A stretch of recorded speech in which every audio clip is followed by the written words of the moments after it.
إن الحمد لله نحمده ونستعينه ونستغفره ونعوذ بالله من شرور أنفسنا ومن سيئات أعمالنا. من يهد الله فهو المهتد ومن يضلل فلا هادي له، وأشهد أن لا إله إلا الله وحده لا شريك له، وأشهد أن محمدًا عبده ورسوله. وبعد،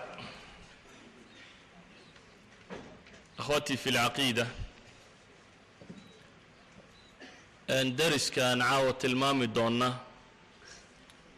ومعلم من معالم التربية في العهد المكي.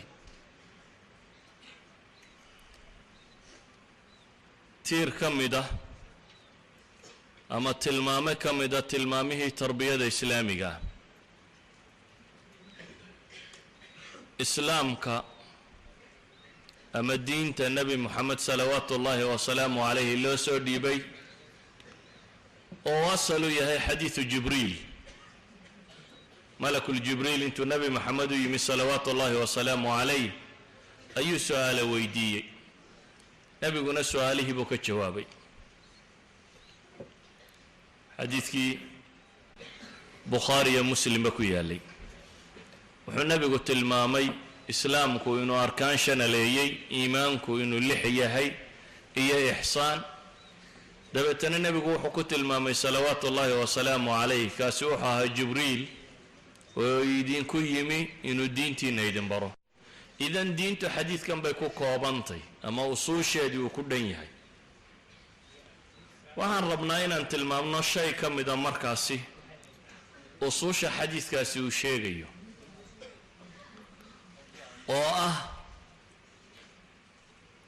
أركان الإسلام كونبي يقول الإسلام كوحو كل سنة هيشان مدوى لا إله إلا الله محمد رسول الله، أما كلمة التوحيد أو الشهادتين وعقيدة هي أركان عملية وافرة. وحان وحكت الماما إنا مركا كان ركن كم إذا أركان تصي عملية ألا وهي الصلاة. كما هاد لأنه الصلاة دي واجب كده، الصلاة دي أركان تيدا، الصلاة دي وحيكوها الصحدة، الصلاة دي مهمة ديدا. لكن وحن تلمام إن سيدا أي مهم قطعي بلشم مسلمة دي سيديد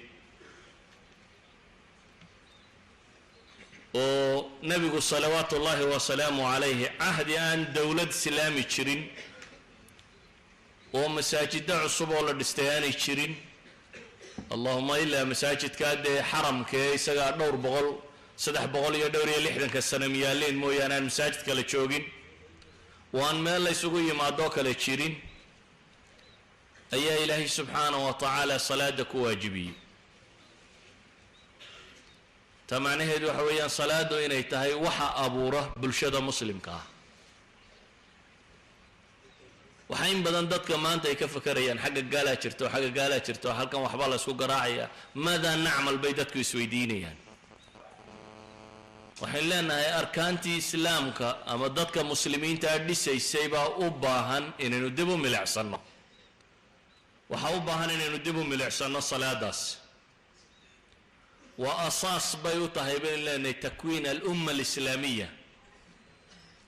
ولذلك يدعو أن أركانتك ليلة واجبين بإلهي الصلاة واجبية. وحين تصدر نبي محمد صلوات الله وسلامه عليه مركي نفت كسي بحيسي وقدم بيسينا ووحو دردار مي يعني قفكو مركا ودي من أيوه او أقيا هين الدنيا تنكتك أيوه او سلاي دتكي وكان حياء دردارا waxa uu dardaarmaa waxa ugu weyn ee isleeyay dadka uga siitay. nabi muhammad salawaatullaahi wa salaamu alayhi wasiyadkiisii ugu dambeeyay bal naftu markay ka sii bixi doonto wasiyadu lahaa as-salaa wa ma malakat aymanukum. sida xadiiska abi daawud iyo qeyrkiiba sheegayaan sheekh albani saxiix ku tilmaamayo as-salaa وهو النبي قدر دارمي وقسي دنبيي salaadu waa shaygaasi mansiladeeda aynu wada naqaano nusuus badan iyo axaadiis aad u tiro badani ku soo aroortay ilaa xad culimmadu ay tilmaamaan arkaanta kale dhulka lagu waajibiyey meel bini aadam gaadho halkii ugu sarraysay markuu nebi moxamed marayay salawaatu ullaahi wasalaamu calayh in la soo faray leylat lmicraaj haddaynu dib ugu noqonno qur-aanka makiga ah waxaynu dareemaynaa inay salaadu ka mid ahayd waxyaabihii tawxiidka la socday waxaynu dareemaynaa inay ka mid ahayd waxyaabihii nebiyadii hore ilaahay subxaanahu wa tacaala uu soo faray sideedaba arkaantan shanta ahi haddaad nusuusta qur-aankaa dib ugu noqoto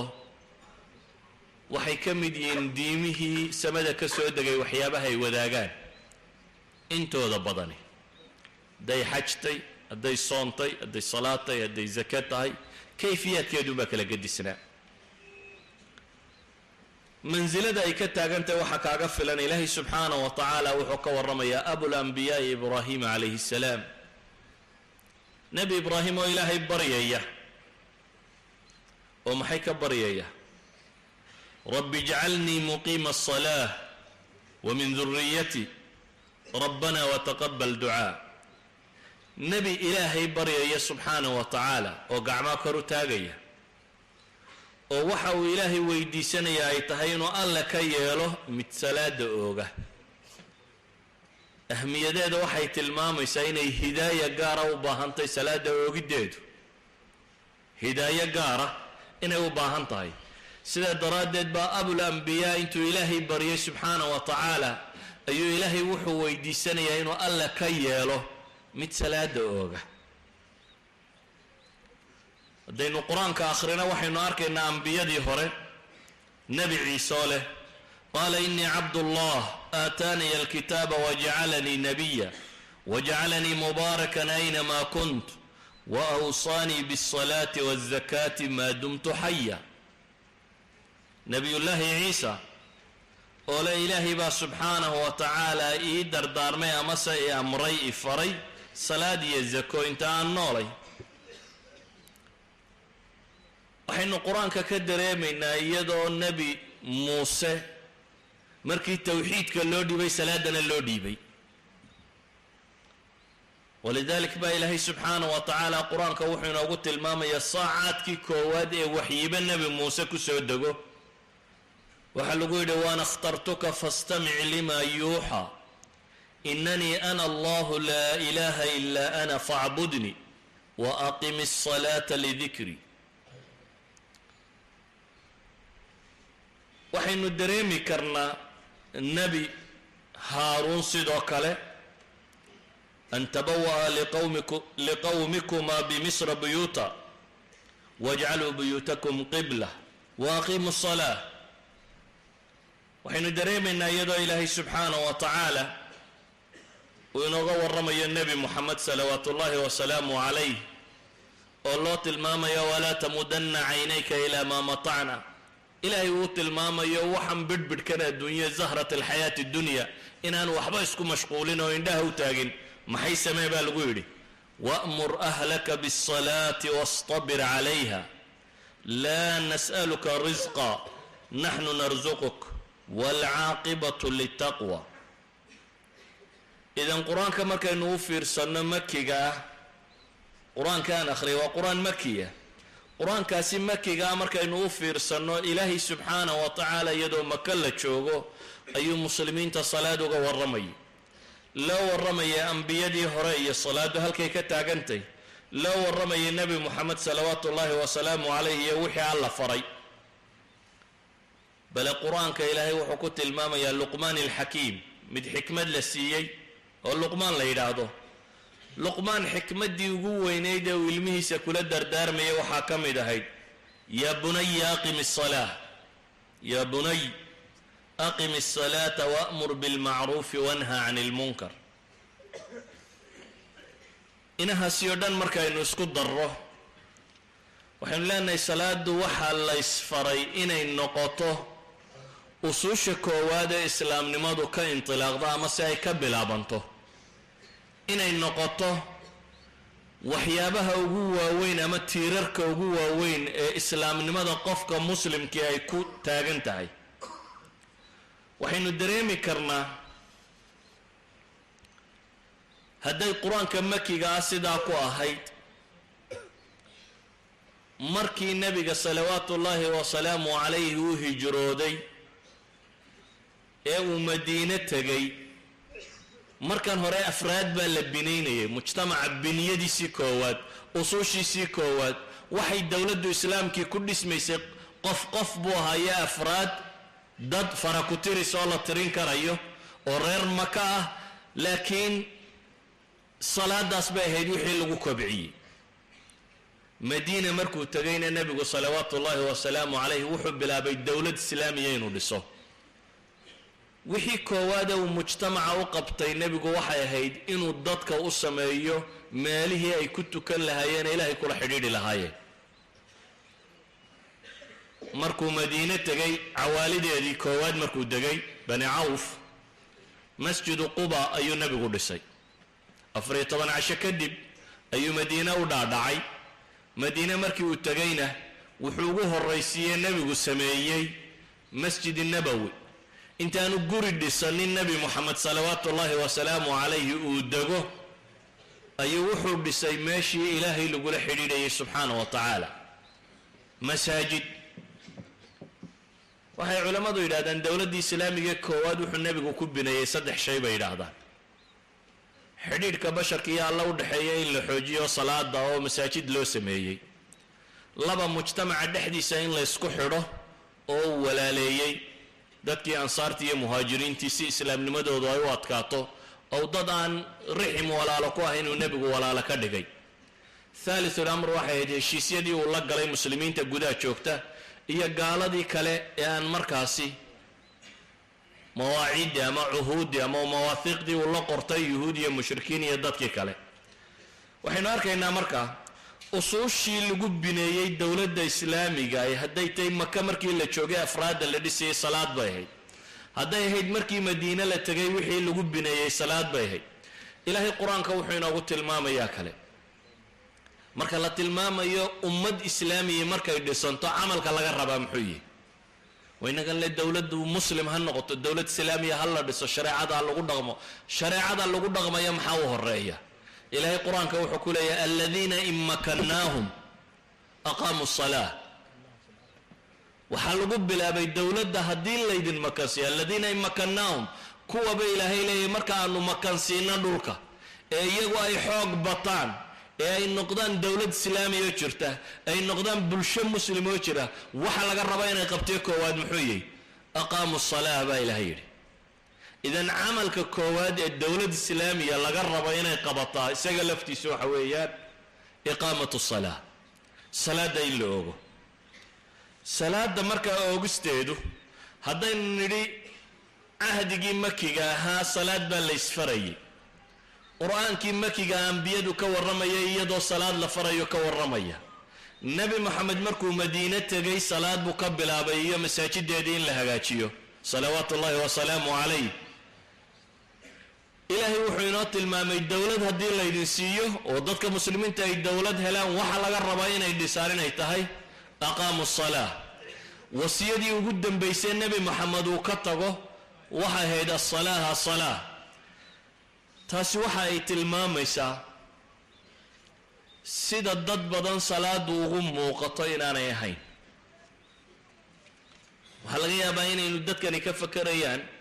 acmaal siyaasiya loo baahan yahay, acmaal iqtisaadiya loo baahan yahay, acmaal kana loo baahan yahay, waxaba waxa ka horeysa acmaal salaada loo baahan yahay.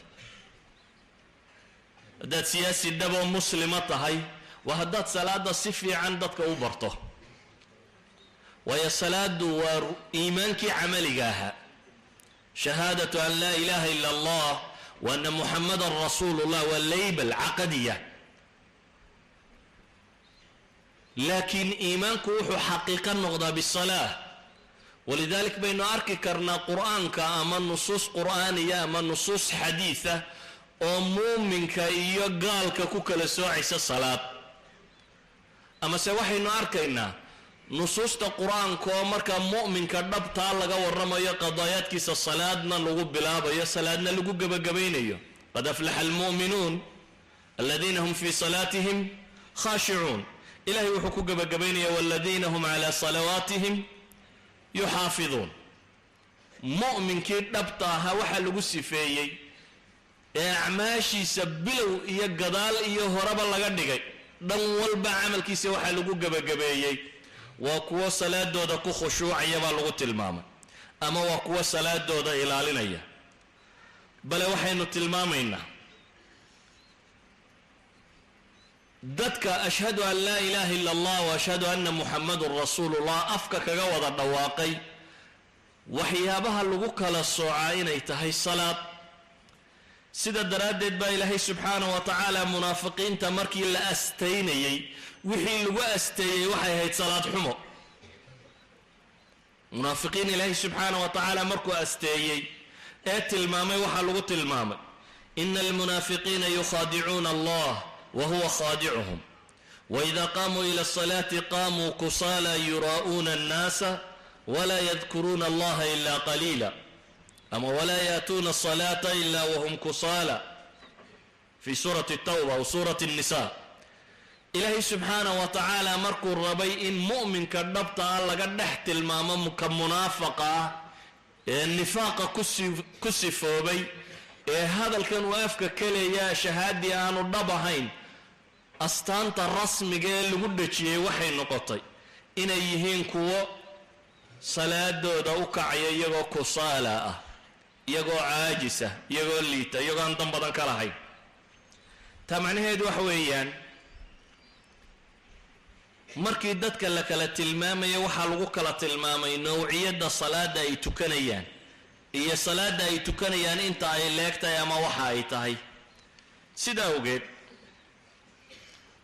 waxaynu leenahay qur-aanku wuxuu in badan inoo tilmaamayaa xataa muslimiinta dhabta ee la ammaanayo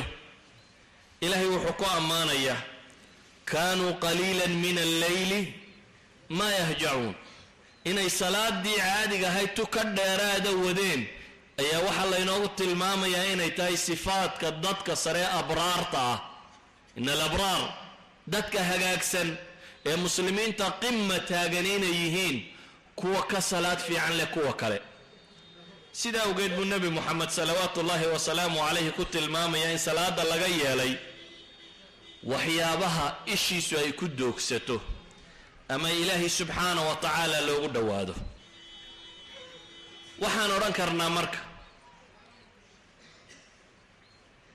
salaada aynu leenahay muhimmadaasay ku leeday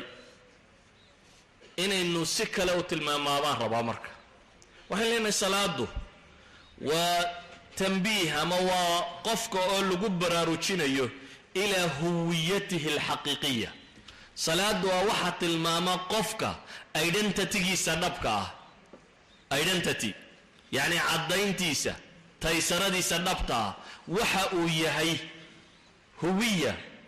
waa huwagiisii kaa tahay waxa caddaynaya waa salaada oo maxuu caddaynaya wuxuu caddaynayaa inaad ogolaatay alle inuu rabbigaa yahay oo aad isaga ka dambaynayso awalan waxaad caqiidaysatay sidatan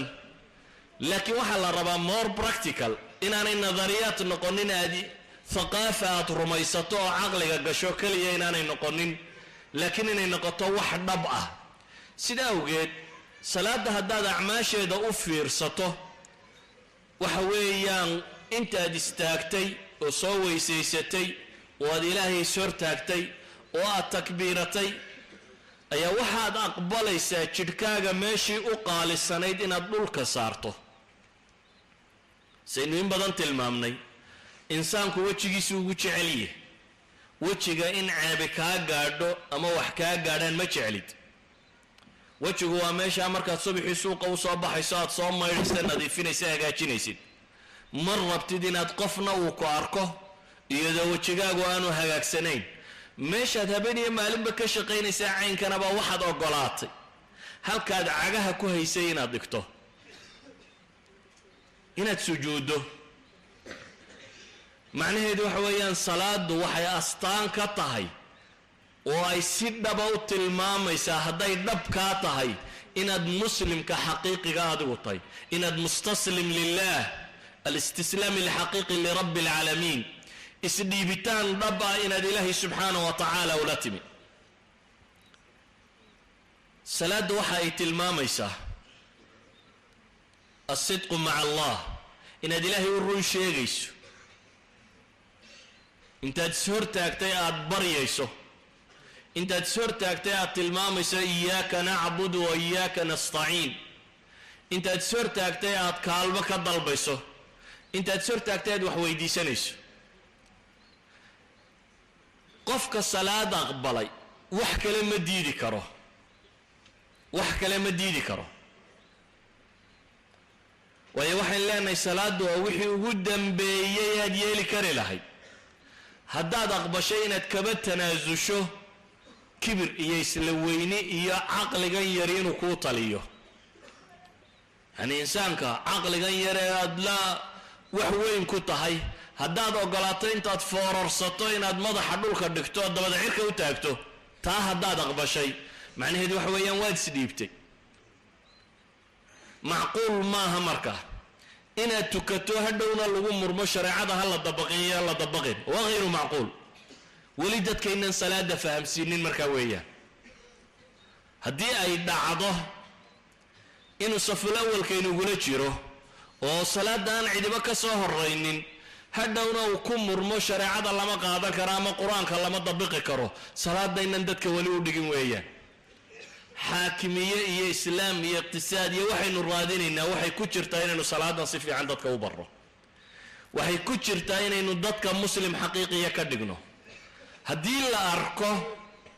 qofkii oo islaamka badh diidan ama badh inkiraya ama badh dafiraya ama badh fudaydsanaya haddana tukanaya, macnaheedu waxa weeyaan salaadii baan si fiican loo fahamsiinin, ama aynan si fiican u sharxin, ama aan si fiican uga dhaadhicin. walidalik baa nebi moxamed salawaatu ullaahi wasalaamu calayh dadkii gaaladee soo islaamaya waxyaabo badan buu ka aqbalay. mid yidhaahdo anugu jihaadka ma awoodi karo, mid yidhaahdo anugu waxan ma qaban karo, laakiin salaad la-aan kamuu aqbalin. kii uu ugu yaraa axaadiista salaada ku saabsan ama wufuudda ku saabsan, xadiidka imaamu axmed uu ku soo aroorinayo sanad sheekh alalbani uu ku tilmaamaya calaa sharti saxiixi muslim inuu yahay xadiid macruufa. nin baa u yimi, uu islaamay, wuxuu yidhi waan islaamaya laakiin anigu salaadaasi tukan kari maayo. nebigu wuxuu yidhi maya tuko. haddaba laba ka badan ma yeeli karaya buu yidhi. bal horta islaam labadanaba tuka buu nebigu ku yidhi salawaatu ullahi wasalaamu calayh. yacni hadduu lababa aqbalay wuxuu nebigu tilmaamayaa inuu inta kalena aqbali doono, inuu hore laba salaada ninka yeelay islaamnima inuu hore u geli doono. xadiisku waa xadiis saxiixa, laba salaaduu ka aqbalay. walidalik buu sheekh alalbani fi thamri lmustataab marka uu tilmaamayo waaliga muslimkaa dadka gaalada ee soo islaamaya hadday yidhahdaan war labaanu tukanayna in laga aqbalay weeyaan buu leeyay. labadaa bal horta ha ku soo galaan, inta ka dambaysa waa loo sii sheegi doonaaye. waxaynu leenahay salaadu marka waxay tilmaamaysaa alhuwiya alxaqiiqiya, waxay tilmaamaysaa qofka shakhsiyadiisay ka tarjumaysaa, waxay tilmaamaysaa qofku wuxuu yahay, waxay sheegaysaa inaad addoon tahay adigu, ilaahayna uu rabbi ku yahay subxaana wa tacaala, inaad adigu addoon tahay, allana subxaana wa tacaala uu rabbigaa yahay. salaadda waxay tilmaamaysaa inaad ilaahay ka rabto inuu ku hanuuniyo dariiqa toosan uu ku tusiyo. waxaynu u tukanayna ugu waaweyn ee layna baray inaynu salaad kasta ku hadallo waxaa ka mid ah faatixada. ilaahay baa ina baray sidaynu ula hadli lahayn. faatixadu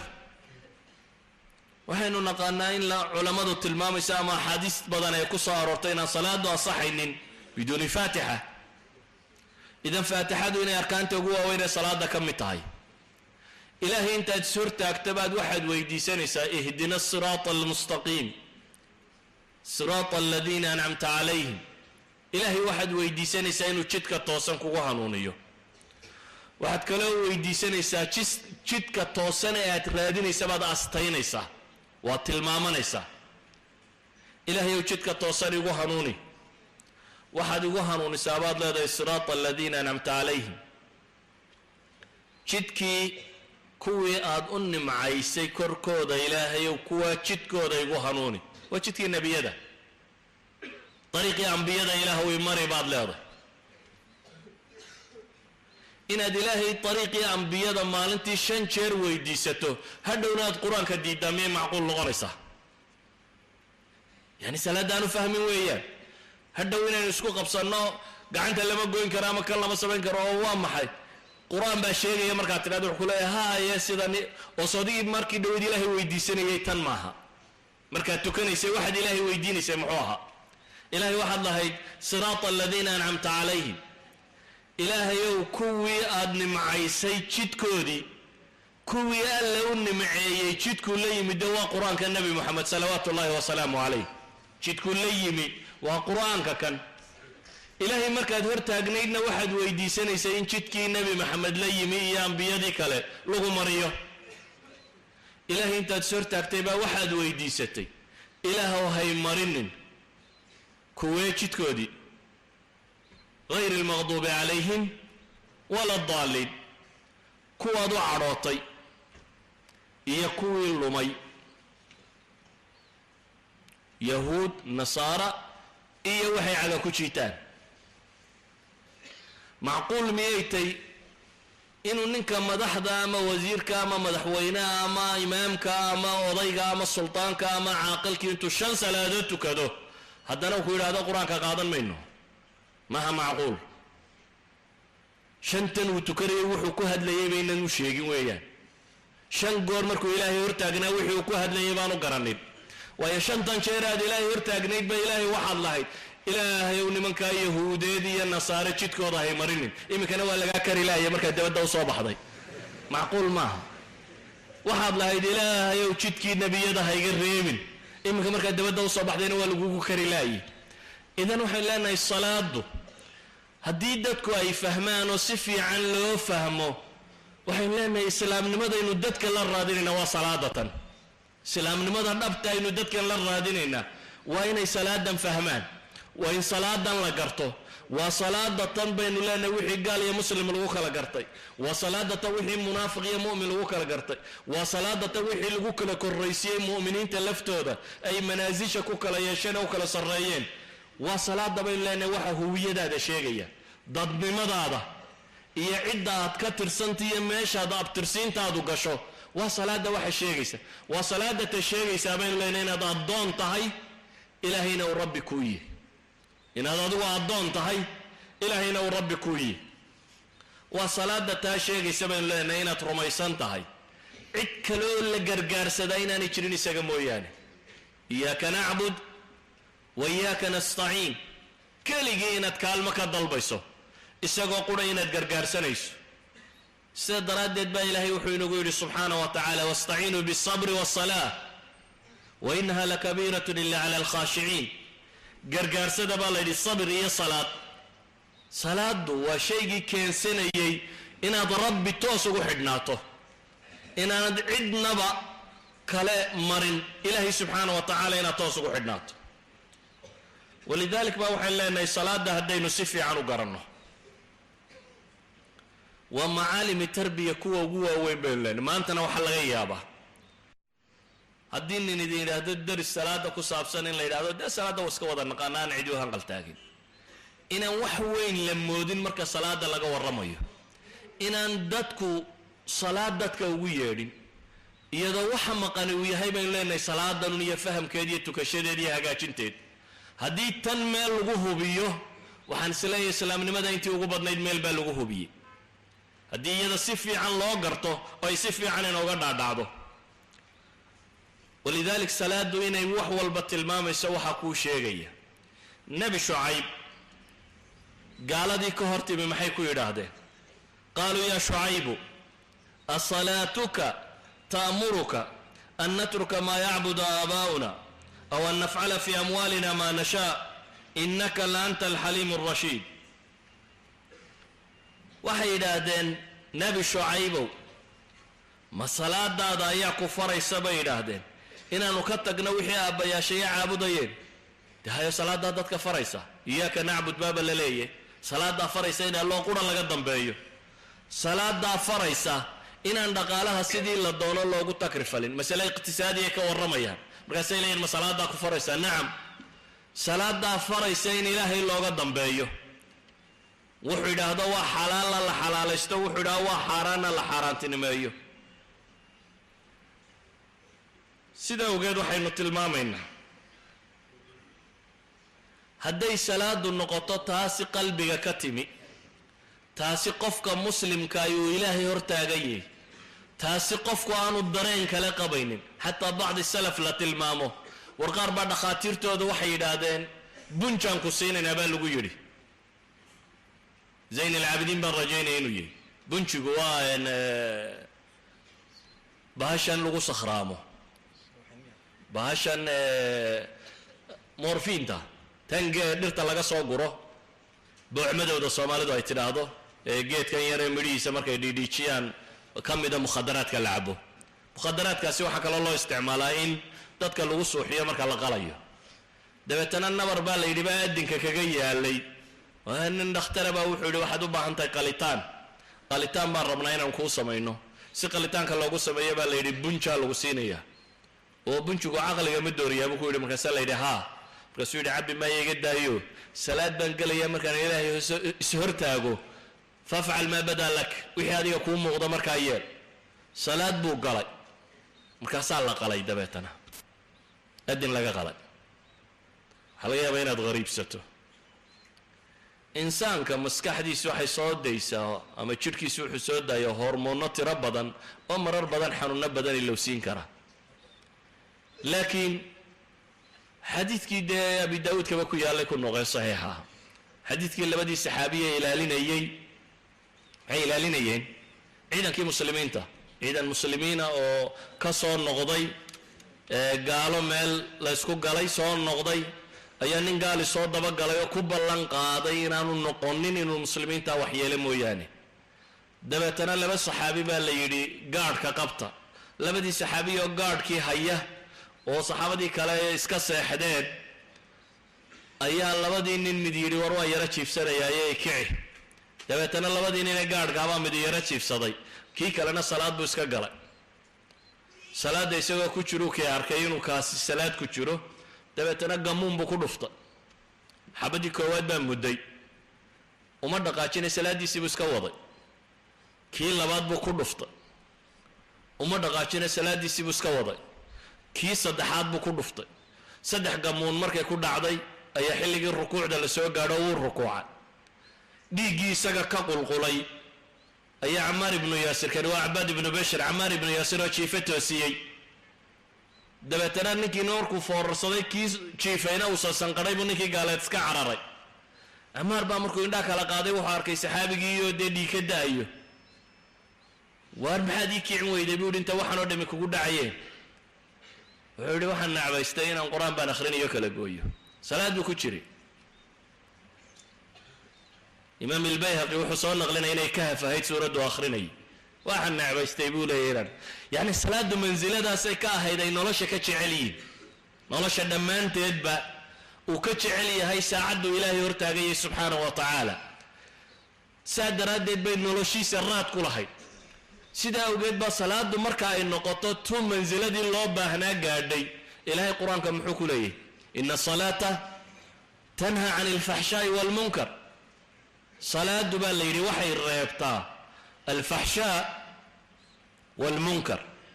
xumahay dadka ka reebtaa waa markay mansiladan yeelato waa markay dhadhankan yeelato waa markuu qofku garto inuu rabu samaawaati waalardi hortaagayay waa markuu qofku garto inuu ilaahay maalin kasta la xidhiidhayo waa markuu qofku garto inuu ilaahay yahay cidduu hortaagayo uu baryayo cidda uu ku leeyahay iyaaka nacbudu wa iyaaka nastaciin waa markuu qofku garto inuu isdhiibay oo wuxuu ilaashado dambe aanay u hadhin ee salaada ay tahay waxa uu ilaalinaya salaada ay tahay waxa uu ilaalinaya walidalika ayuha alaxiba waxaynu leenahay salaadaas haddii sidii islaamku uu jideeyey loola yimaado oo kitaabkiiyo sunnaa la waafajiyo oo aan shakliga iyo hay-adda sare laga waafajine dhammaanteed la waafajiyo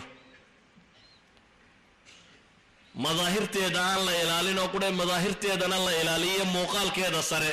rukuucdeeda iyo sujuudeeda iyo qaabkeeda iyo hay-adeeda oo dhan la ilaaliyo isla markaa la ilaaliyo macaanideeda iyo waxaan lagu hadlaya iyo ilaahay in la hortaagayo subxaana wa tacaala la garto iyadaa ah baynu leenahay waxaynu u baahan oo dhan tayna baraysa iyadaa quwa akhlaaqiya waxaa toosinaya dhaqankeenna iyo akhlaaqdeenna iyadaa ah baynu leenahay waxayna baraya walaalnimada markaynu xayiga isugu nimaadnee masaajid yar isugu nimaadnee jaamaca isugu nimaadnee salaade saf aad gasho ee safka aad hagaajisato ee haddaad sufuufta hagaajisato ilaahay qalbiyadeena waa isku toosinaya haddaynan hagaajinna ilaahay waa kala jeedinaya ee uu noqdo meel ay isugu yimaadaan kii madaxweynaha iyo kii wasiirkaha iyo miskiinka iyo faqiirka iyo taajirka iyo meel aan cidnaba laga waayaynin ay noqoto meel aynu musaawaadka iyo dadnimada iyo walaalnimada ku baranno meel ay noqoto bulshada muslimkaahi waa naadiga rasmiga ay isugu yimaadaanee maalintii 5 jeer soo galaan masaajidu halka bulshooyinka kale ay u baahdaan naadiyo dadku isugu yimaado garoonku badeed iyo meel heesa ka tuma iyo waxaasi oo dhan baahi badan looma qabo hadday salaadu tii nabi maxamed tahay laa kubad walaa mid kale baahi looma qabo waayo nawaadir rasmi oo maalintii 5 goor qofku muslimkii gala buu leeyahay oo ah masaajidatan iyadaa meesha mujtamacu isku barto iyadaa meesha la isugu yimaado meesha lagu xidhiidho qof kastoo aad u baahato markuu muslim dhaba dadku yahay 5 salaadood mid umaad masaajidka ka helaysa maca madaxweynaha cidiba kaa libdhi mayso cid walba waad soo helaysa yani waa bulsho isku xidhan oo meel qura u wada jeeda iyadaa ah baynu leenahay waxa nidaamkayna baraya iyo kala dambaynta in nin quri inoo taliyo imaamooyinteena kale aynu daba taagno nin quri inuu waqtiga inoo hayo inagu dee soomaalida waa iskaga qabsana war salaada miyaada qiimayniyo maxaad uga kici weyday qolada meesha haysataba maba eegnaba haddaad kan maamulkiisa raaci weydo ku ka sarreeyana weligaa maamulkiisa raaci maysid yani maamulka halka lagu barta waxaa ka mid a masaajidan inaynu garanno imaamka khatiibka muadinka dadka ayna hagaya ayna hogaaminaya aynu u garanno inay ilaahay xaggiisa inoo hagaan inaynu uga dambayno iyadaa meesha aynu nidaamka ku baranayno iyo dadku kala dambaynta ay ku baranayaan iyadaa ah baynu leenahay xataa ariyaada waxayna yidhaahdaan iminka waa akhiru samano cunada la isku badiyey dabeetana dadkii baa buurbuurtay markaa qofku kama maarma baa la yidhi inuu ordo iyo jenistic cayaarayo waa kan atibada dhabtahay waxa ay tilmaamayaan muslimka salaada si fiican u tukada ee salaada iyo sameeya bay yidhaahdeen jamaca inuu tago inaanu exercise kale u baahnayn salaadu gurigaaga ugu dhow waxaa laga yaabaa 5 daqiiqo in laga soo socdo haddaad 5 jamac ilaaliso 5 daqiiqana waad soo soconaysaa 5 daqiiqana waad sii soconaysaa waa 10 daqiiqo soo maaha 5 salaadood ku dhufo waa imisa 50 daqiiqo nin 50 daqiiqo lugeeyay ma wax kale u baahan yahay imka waxa la yidhaha nus saaco orod iyo nus saaco luge war nus saacana ha lugeyna 5 salaadood masaajidka tag intaad gaadhiga iska dhigto 5 salaadood ee jamaca ood masaajidka xaadirto ayaa kuugu filan bal atibada rasmiga waxay maanta tilmaamayaan sujuudan iyo rukuucdan iyo qaabkan jirka loo fadhiistaa xataa inay yihiin qaababka ugu fiican ee circulationka dhiig wareega bini aadamka ka qayb qaata fadhiyadana taxiyaadka iyo jalsada dhexe kuwa saa loo fadhiisanaya idan xataa tibu ma baahnin riyaadayna bara waxay leenahay war salaadaasi haddii aynu sidii nebi maxamed sheegay salawaatullaahi wasalaamu caleyh haddaynu u ilaalino oo ay noqoto sidii kitaabka iyo sunnaha ku qoraa waxay noqonaysaa nolosheennu waxaynu uga baahnayn oo dhan baynu helaynaa nolosheenna waxaynu uga baahnayn oo dhan baynu helaynaa walidalik waxaynu leenahay salaadu maadaama ay noocaa tahay waa rakiiza ugu waaweyn ama waa maclam macaalimu tarbiya alislaamiya ugu waaweyn saa daraaddeed baa qofka muslimkaa noloshiisoo dhan lala xidhiidhiyey marnaba inaanay ka maqnaanin waa cibaadaadkaasi dee gooray dhacaanba waa marka caqligu kaa tago ama dumarku inta yar ay acdaarta leeyihiin ee ilaahay ka reebay haddaad xanuunsanayso haddaad bugto haddaad jiifto haddaad ordayso haddaad dagaalamayso haddaad si kastoo aad tahay inaad ilaahay ku xidhantid kama maarantid qaabka ilaahay loogu xidhmee practicalkiina waa salaadun qaabka dhabta ah ee loo wardiyo ee loo qur-aan akhriyo ee loo qofka muslimka ee salaadaha si fiican u tukada adkaar intii ugu badnaydna wuu akhriyi karaa intii ugu badnayd ee qur-aana wuu akhriyi karaa waayo nebi moxamed salawaatu ullaahi wasalaamu caleyh xataa qur-aanka si uu akhriyi jiray dee waata laynoo tilmaamayo sunankiisa intuu salaad sunnaha galay inuu baqro dhameeyey oo alcimraan dhameeyey oo nisaa dhameeyey oo qur-aankaba dee in badan hal ragca uu ku tukaday idan waxay ahayd qaab ay u wardiyaan innaga salaadda waxaa laynaga baray inta ugu yar waxaynu haysanaa salaadu inta ay ku asaxdo ama inta ugu yar 3 goor baa subxaana allah war 3 waxba odhan haddaad doonayso milyan jeer dheh wax kaa mamnuucaya ma jiraan waa qaab loo wardiyo ilaahay loogu xidhmo adiga maxaa kugu xidhay mar kasta inta ugu yar haddii la yidhi nebi maxamed 4 jis 5 jis buu hal ragca ku tukaday in leegna wuu rukuucsanaa muxuu akhrinayay inta leega uu rukuucayay awraadu muddo akhrinayay waa subxaana allah daan wixii la waday in leeg markuu sujuudsanaa muxuu akhrinayay subxaana allah unbaa la akhrinayay de sida daraaddeed salaadu waa meesha qofka muslimkii xisbigiisa qur-aanka uu ku akhriyo oo wardigiisa uu ku akhriyo oo exercisekiisa uu ku samaysto oo wuxuu u baahayo dhan uu ku sameeyo idan waxay leenahay hadday salaadu haddaynu siday tahay u ilaalino sunno iyo faralkeedaba ilaahay in la ishortaaga haddaynu say tahay u ilaalino waa waxaynu u baahanay walidaalika ayuha alaxiba dariska kan waxaan caawa u tilmaamayaa dad badan baa waxay garan lahayiin wixii dadkaba loogu yeedhi lahaa